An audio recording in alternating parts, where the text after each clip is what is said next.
ভয়ের আড্ডা। যারা এখানে আসবে তাদের সমাপ্তি হবে অন্ধকারে।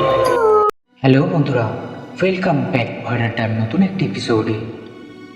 তো বন্ধুরা, আজকে যে ঘটনাটি আমাকে পাঠিয়েছে তার নাম হলো অয়ন। অয়ন যেভাবে ঘটনাটি আমাদেরকে বলেছে আমি ঠিক একইভাবে বলছি। তো চলো বেশি সময় না নষ্ট করে ঘটনায় যাওয়া যাক। এই ঘটনাটা আমাদের গ্রামে একটা ছেলের সাথে হয়েছিল। তার নাম ছিল সোহেল। তার বাড়ির পেছনে ছিল একটা বড় আম বাগান, অনেক দিনের পুরনো। দিনে লোকজন সবাই যেত, কিন্তু রাত হলে কেউ ঢুকতো না, কারণ সবাই বলতো ওখানে কিছু আছে।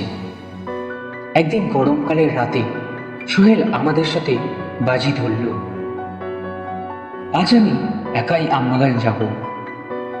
রাত তখন প্রায় 12টা।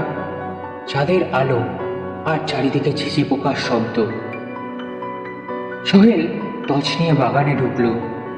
হাঁটতে হাঁটতে হঠাৎ দেখলো মাটির ঘর, ঘরের ছাউনি। সোহেল অবাক হয়ে গেল, কারণ সেখানে আগে কখনো কোনো ঘর ছিল না। কৌতূহল নিয়ে ও কাছে গেল। ঘরের ভেতর থেকে সোহেল নাকি একটা আওয়াজ শুনেছিল, খটখট খট করে শব্দ, যেন কেউ হাঁটছে। সোহেল ডাক দিল, কেউ আছো নাকি? কিন্তু কোনো শব্দ নেই। তারপর সেই ঘরের দরজাটা নিজে নিজেই খুলে গেল। ভেতরে ঢুকে সোহেল দেখল খালি ঘর, কেউ ছিল না ভেতরে।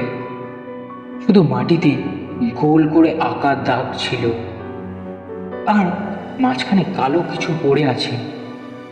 তারপর হঠাৎ যেন চারিদিকে আবহাওয়া বদলে গেল। চারিদিক তখন নিস্তব্ধ। সোহেলের কানে ভেসে এলো ফিস ফিস আওয়াজ। ও নাকি শুনতে পেয়েছিল কেউ নাকি বলছিল ওকে, এখানে মানুষ আসে না, তুই কেন এসেছিস? সোহেল ভয়ে থমকে দাঁড়ালো। তারপর সোহেল পিছনে তাকিয়ে দেখে পিছনে কেউ ছিল না, কিন্তু মাটিতে পায়ের ছাপ। কেউ যেন কাদাওয়ালা পা নিয়ে হেঁটে বেরিয়েছে। কিন্তু অদ্ভুত ব্যাপার, পায়ের ছাপগুলো অস্বাভাবিক লম্বা, মানুষের মতো নয়। হঠাৎ সোহেলের টর্চ নিভে গেল। চারিদিক অন্ধকার।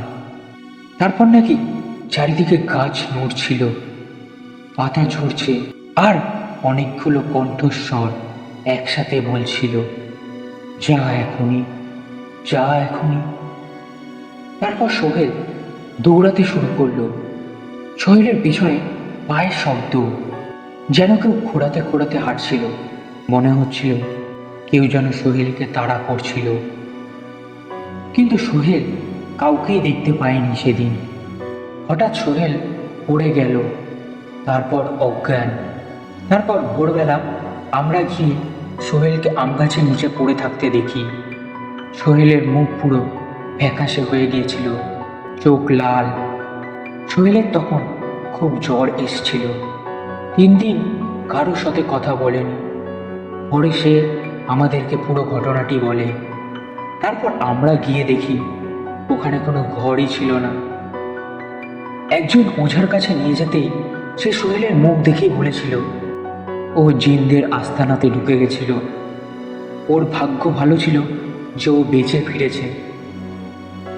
তারপর আমরা আর সব গ্রামবাসীরা মিলে সিদ্ধান্ত নিলাম যে সে বাগান আর রাখবো না। তারপর জাঁকজমক করে পুজো দেওয়া হয়, আর সেই বাগানটা কেটে ফেলা হয়।